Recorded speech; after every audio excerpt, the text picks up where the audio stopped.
Hello ladies and gents, and welcome to another fabulous week of English 235.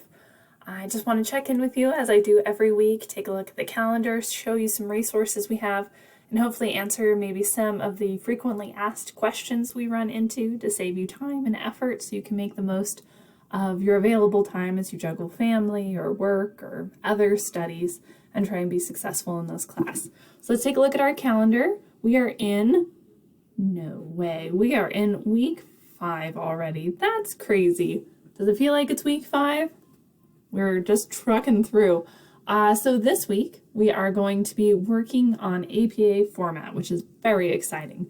If you've taken English 101, you probably were taught MLA format, which is very standard for an English writing class. In this class, in English 235, we're going to be using APA style because this is a more accepted standard of writing across contexts. So you'll see it in the science fields, biology, chemistry. You'll see it in the more social sciences like psychology and sociology and anthropology. Lots of the ologies like to use APA style. You'll even find it in the more technical fields once you get out of school and into the workforce.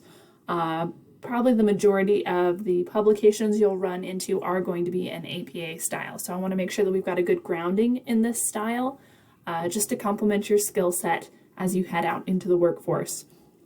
So this week you're going to be reading from our fabulous text, our Markle book, about documenting your sources and using APA style.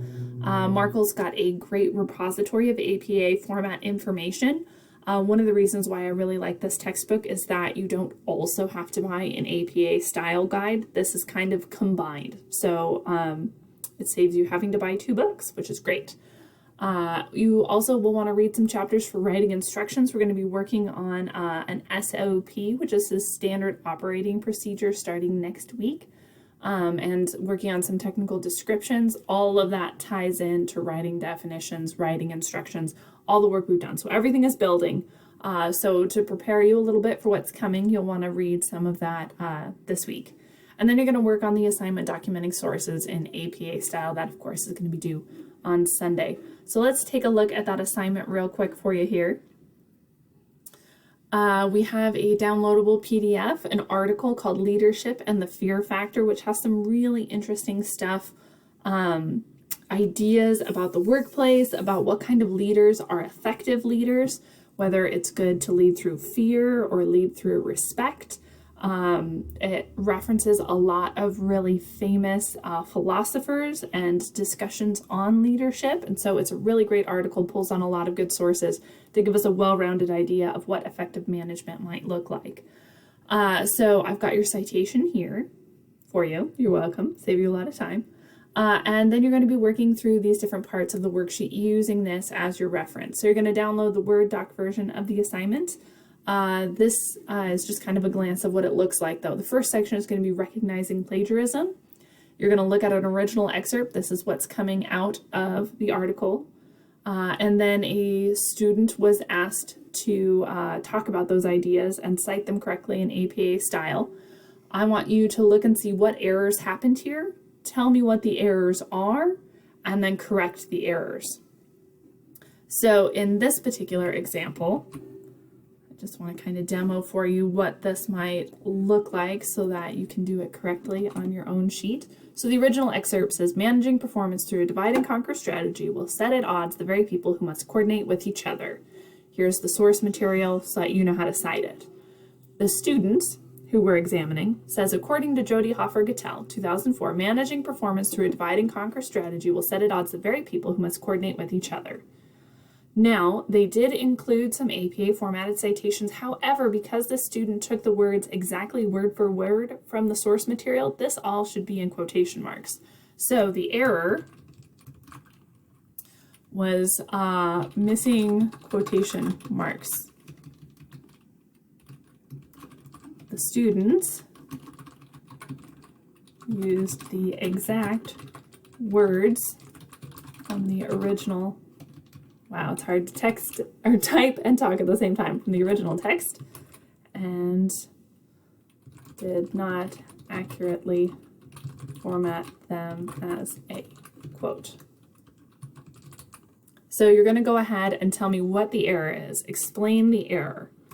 And then to fix it, all we have to do, and I'm just going to copy and paste this to save some time.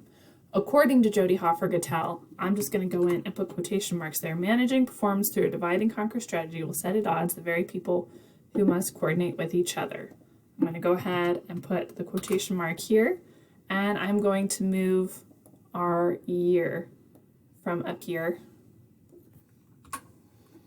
to the end of the quotation mark, as that signals that this is the end of our quoted material more clearly. So this is how you would revise it. So we would have our revision right here. That's how you want to do this assignment. Show what the error is, revise the sentence and make it correct. Easy peasy lemon squeezy, right? You're going to do that for each of these original excerpts, and hey, that was a bonus for watching the video. You already have the first one done. Kudos, don't you feel good about stuff? In the next section, you're going to be working with quotations. You're going to do your own work. So download the Leadership and Fear Factor article and write a quotation of one complete sentence. Use a signal phrase as well as the correct APA citation. And then for the second one, write an original sentence that includes a phrase of 3 or more words from a sentence in the same article. So this is going to be, you're going to embed a very small quote into a much larger, longer sentence that you wrote, which is more challenging than just popping a quote in. So this is going to showcase some of your skills a little bit more fully. Then there's the paraphrase portion. 1 or 2 sentences from the article. You want a signal phrase, and then type the original text so I can see how you've paraphrased the material. Then you're going to showcase your skills with summary as well. We remember that paraphrase is about the same length as the original. Summary is much shorter than the original. So you're going to take 4 or more sentences for summary, boil it down into 1 or 2 sentences as you summarize. You're going to go ahead and submit that as a Word document by the due date, and we'll be off and running. Hopefully this is helpful for you guys. If you go into the modules tab, once again, I have supporting materials for you. As always, there's a whole folder on documenting sources in APA. Some PowerPoints to walk you through it, some citation activities if you want practice, why plagiarism is an issue and why it's important to address. I've got some sample APA formatted papers if you're interested in those down the road. Got a lot of help for you here. So if you need some help, check it out. It's here as a resource for you. All right, that's all I have for you guys today. As always, if you have any questions, reach out. I'm happy to help. I'm hoping to have all of your assignments graded and the gradebook up to date by Thursday. So look for your grades then. Let me know if you have questions, and I look forward to seeing your work. Have a great week.